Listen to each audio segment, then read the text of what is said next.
Putting new handles on hand tools. William Hovey Smith, 2021. This is Hovey Smith, the Backyard Sportsman. It is a rainy day today, and although I've got a big limb down in my yard, it's much too wet to do anything with it right now. It's also hunting season, it's too wet to hunt, so we're going to spend some time in the shop today. And what I have underway is handling tools. This hatchet has been without a handle for I don't know how many years, at least a decade. It will work as well as it ever did, but not as good as some. And I've yet to absolutely finish it. It'll get a sealant and a coating of varnish on it to help protect it for future use. Around your shop you probably have something like this.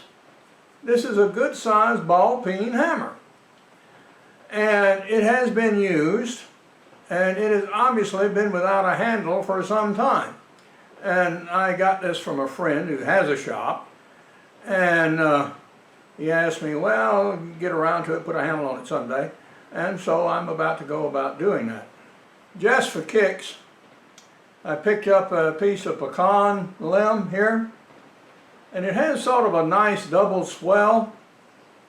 So this bend will allow a good hand grasp and also a good length for strike here. So I think we can form this actually into a pretty effective handle.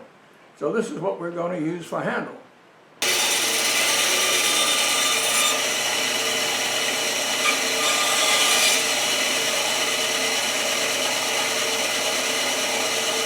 Yeah, that should do good.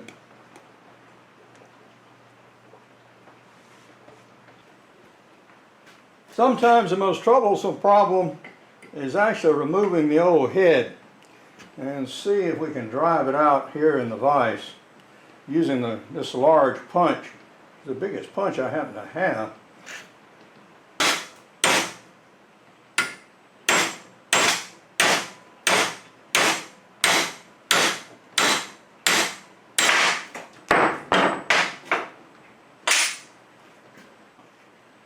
That is not even thinking about moving anything.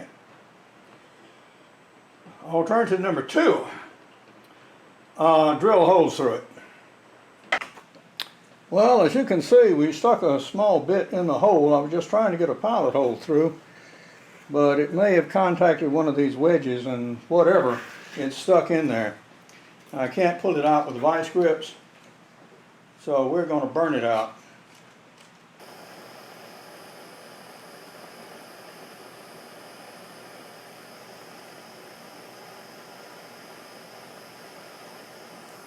Okay, that should be about right.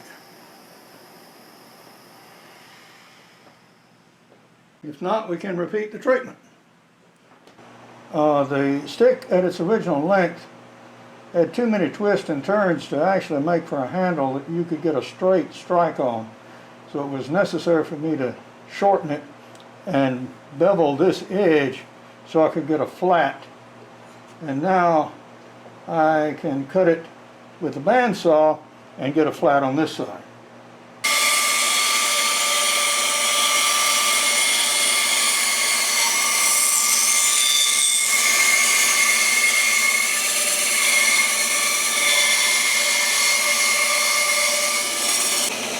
The piece of wood is no good. It's got wormholes in it, as we see. It didn't cut very well. So this piece of wood is going to need to be abandoned.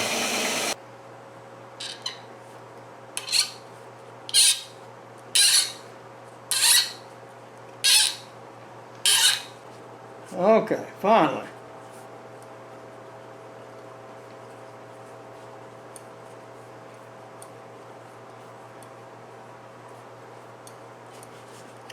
All right, got it out of there. We're going to start it again with another type of bit and see if we can remove some material from the backside, at least to the point where we contact the wedges.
Okay.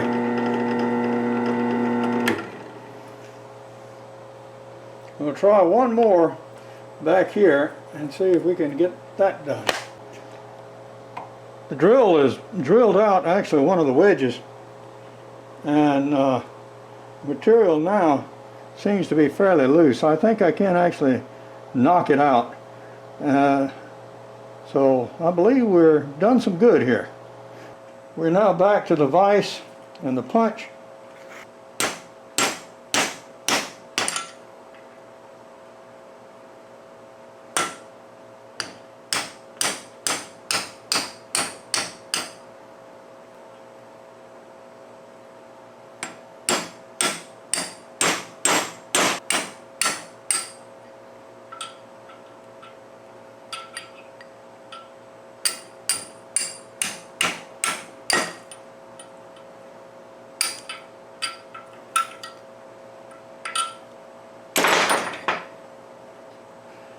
We now have a hammerhead free of wood, and that counts as progress. Although it would have been interesting had our natural handle material been sound, I've given up on that. And we went and we found a poplar dowel, which we'll see if we can work up into a handle that'll be useful. Now that I have this slot to sort of orient the head in this direction, I'm going to work on the handle down at this end and actually thin away this and thin it in this direction too, to give a better grasp for the hand and a stock down here.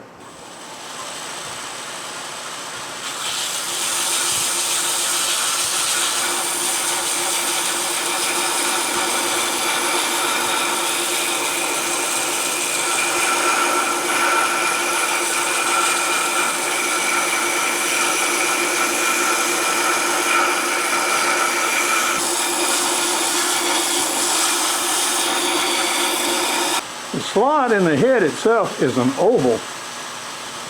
So on this end, yeah, I'm going to have to make a corresponding shape.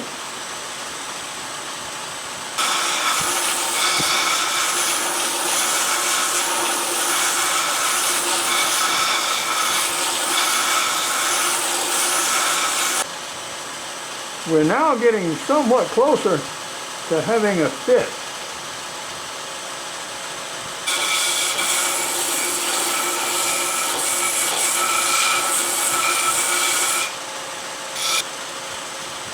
And it's getting very thin indeed. It's just starting to go.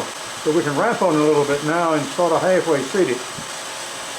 Each time I try to seat it, it marks it a little bit. So that tells me how far I've gotten right down here. So I need to reduce everything from here down just in that tear. Well, I believe we're very near a fit now.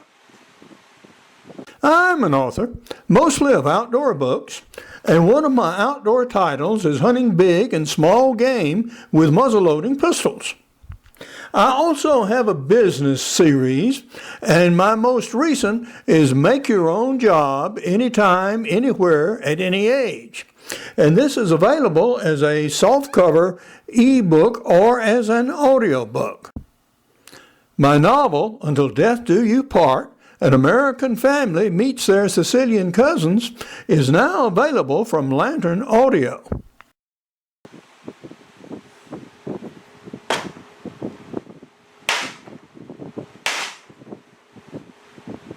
Yep. That looks like it's going to work. The shoulders here are the shoulders of the hammer itself are beating down in the wood. And I can't quite read it all, but that word there is G-O-G-G-L-E-S, goggles, and initials. I don't know what they are. They've just been pounded away over the years. But yeah, this fella thought enough of his hammer to sign it. Okay. Yeah, this one's been around for a while.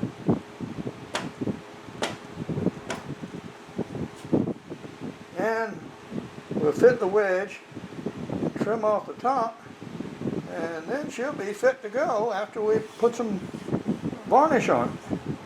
I have rehandled a number of tools over the years, and this is an older example. This is a welder's pick, and yeah, as you can see, I used a piece of existing handle and shaped it to fit. The best solution, if you can find a furnished, professionally made handle material like this, and install it on this particular hatchet. This hatchet was made in the USA and so marked, but is on the least expensive end of the market. The temper in the blade is very poor, and I resharpened it and it will cut, but it will need to be retouched in hard use. But I really don't expect this thing to be used very, very much.